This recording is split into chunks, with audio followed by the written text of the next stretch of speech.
Right, so now, let's see, we're going to hear from Kara Wildman from the Market in Meaford.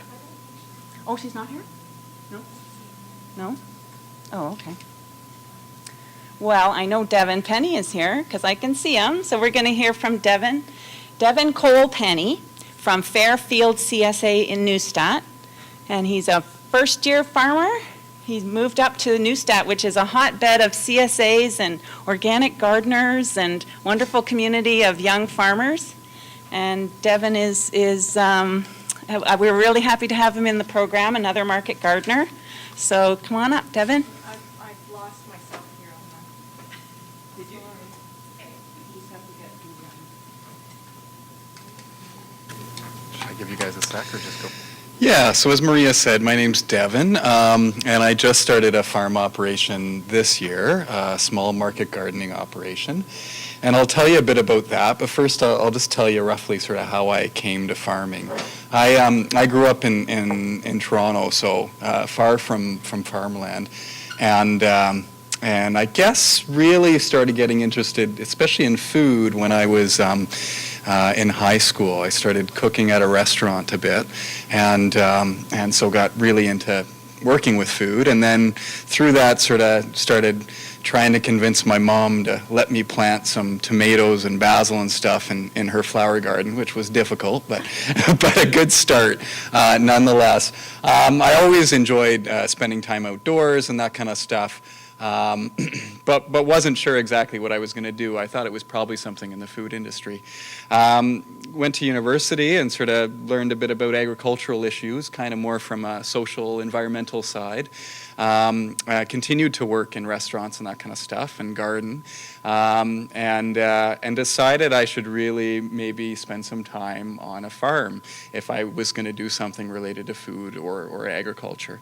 So after university, I checked out organic farming internships, and I looked through an organization called CRAFT, which stands for the Collaborative Regional Alliance for Farmer Training. It's kind of a mouthful, but it's basically a group that brings together farmers who take on interns, so that they can have their own internship, but then they can get together for field days and visit other types of farming operations and meet other young farmers who are kind of getting into it. So it was quite a valuable organization, alliance, I guess.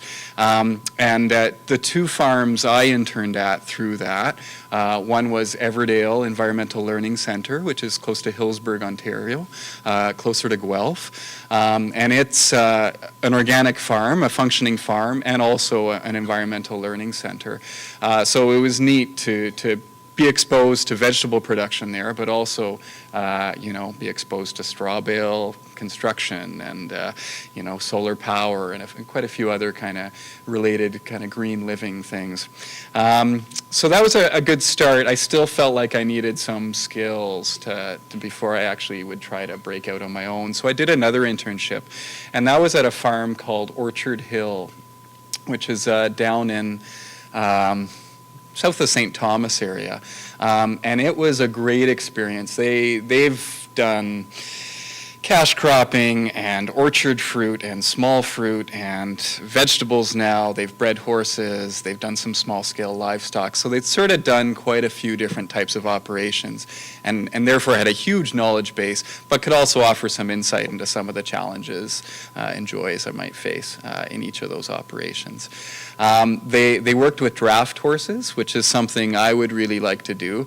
Might involve another Food Link grant at some point, I don't know. But that will probably be starting next fall. I need to be farming more full-time and around more full-time before I can get livestock, I think.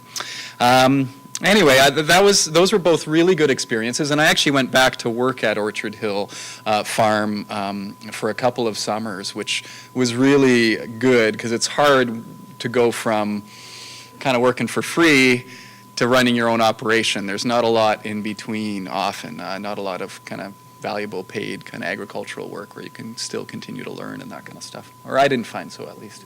So it's great to hear that you've found time to hire somebody. That's really good at money. So after that, I thought I might try out a business partnership with somebody, and I tried running a CSA with Caitlin Hall. She runs Reroute Organic, which she runs out of close to Harriston, Ontario, so not too far away. And at that point, her CSA was being hosted by Mapleton Organic. I'm sure most of you know them. If not, you should definitely eat their ice cream. It's really good. And the nice thing there was they were actually providing a space for us to start a business without rent. We had access to some of their equipment and that kind of stuff. So it was kind of an incubator situation that allowed us to get a farm business off the ground. Now, Caitlin and I decided we had somewhat different paths and approaches, so we decided to leave it at that for one season. And it took me a few years to come back to farming. I wanted to work on carpentry so I could pay for the mortgage a bit. I am working off farm to make it happen at this point. And I kind of wasn't quite sure where I wanted to settle. It was about a 3-year process looking for a farm, and I looked in Prince Edward County. I looked closer to Peterborough area, and then settled on the Grey Bruce area. And a big part of that was friends in the area. Lucky enough to have some older friends on my concession. And it's good to have, both support around socially, but especially I think when you're starting out, people who you can call to ask advice from, borrow equipment from, that kind of stuff. So it's been really great moving into the Ayton Neustadt area. So I did buy a farm there last September. And moved in full-time this April. It is quite close to Neustadt. It's just east of Grey Road 3 there on concession 14. And moved in April, which was about as late as I could to still start a produce operation for this year. This is before the greenhouse. I started them in lights inside and then moved them onto the patio on nice warm days.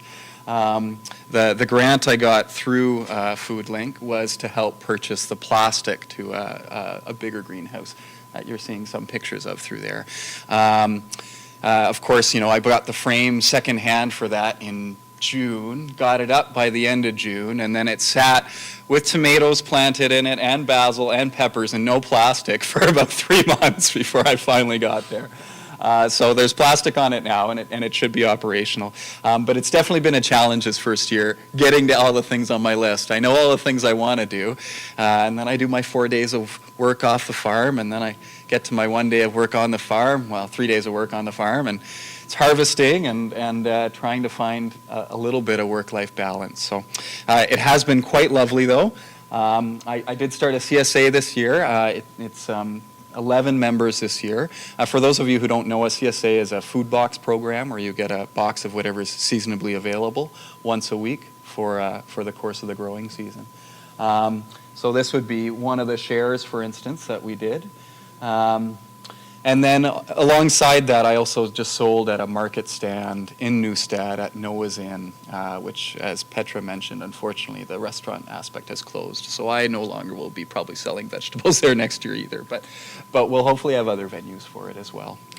I could not have done it either without sort of financial help from FoodLink, and a whole lot more from my family, and also their support generally through this process.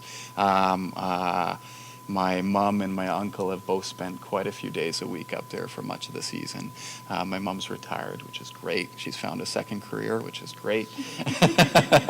And my uncle always wanted to farm, but never had the chance, could never get land. So he's quite happy to be spending time up there as well. Anyway, yeah. Thank you very much for your time.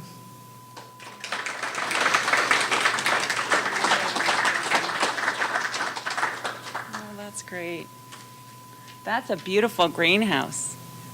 It's looking nice with those French doors. Oh, yeah. Gorgeous. Okay. So now we're going to hear from David McNeil from the farm. David and Pat farm near Markdale. And I'll let him come up and tell you what they do. Grow rocks. That's just part of the rocks that we dug up this year, extending our potato beds, as it were. It's excellent. That's just part of it. I managed to landscape near the end of the laneway. Underneath the deck is all full of these rocks, so we did quite well with that. We bought the farm about 12 years ago, and it had been a weekend retreat for some people from Vaughan, so it was pretty wild and woolly. Nothing had been looked after, the big fields or any of the orchards or any of that. So we spent the first few years cleaning things up. And we'd always had a large garden wherever we'd lived, so we started off with a garden. It got progressively larger and progressively larger. And we got to the point where we had a lot more produce than we would ever eat. So we're beginning to think that maybe we should do something with that. In order to go with that, you needed to make a decision, plant more intensively, create enough produce that you can make it worthwhile to go out and try and sell. In order to do that, we needed to get some smaller equipment. We had the larger equipment that we could use in the fields and whatnot, but we needed a small walk-behind tractor that had enough power and a PTO and whatnot that we could do something with. So we got that. But with the rocks in Grey County, we needed something that would help us with that. So what we used the funding for was a partial purchase of a rotary plow that goes onto the back of this tractor that just spits out rocks this large. So it's we managed to clear up a lot of land very quickly in the last few months. Did a fair bit in the spring, so we added another 3 acres or so to the potatoes this year. And subsequently, we've dug some more soil up for next year. So probably this year we've had 12 varieties of potatoes. And they're mostly heirloom. There are some that are modern. There are, and of course, we grew 4,000 glads. And as anybody knows, the weather this year didn't cooperate. I staged it so that I would have an ongoing number of glads that I could sell to the florists and a couple of grocery stores.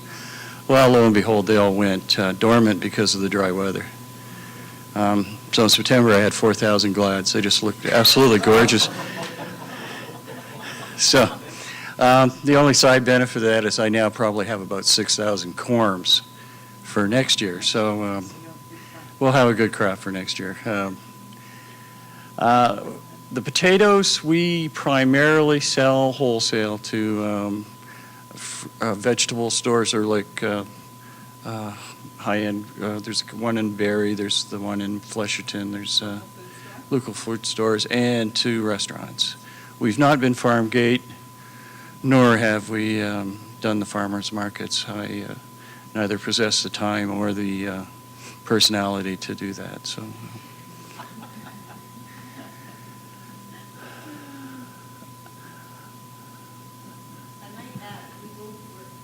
Yes, we do. Yeah, yeah. So this is a sideline, I guess. Keeps us out of trouble.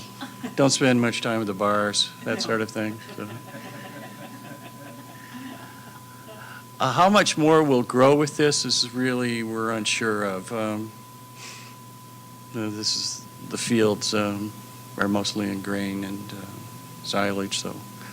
Whether we'll touch those to get into doing potatoes and that sort of thing, we'd have to revert back to the larger equipment with planters and diggers and that sort of thing. And whether that's worth it at our age, I'm not sure. We're probably older than most that have been up here. So,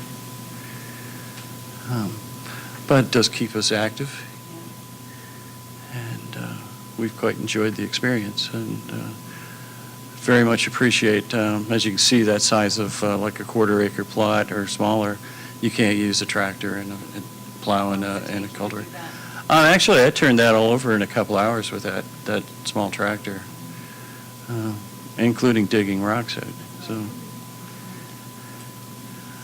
So that's about all I've got to say, and thank you very much again.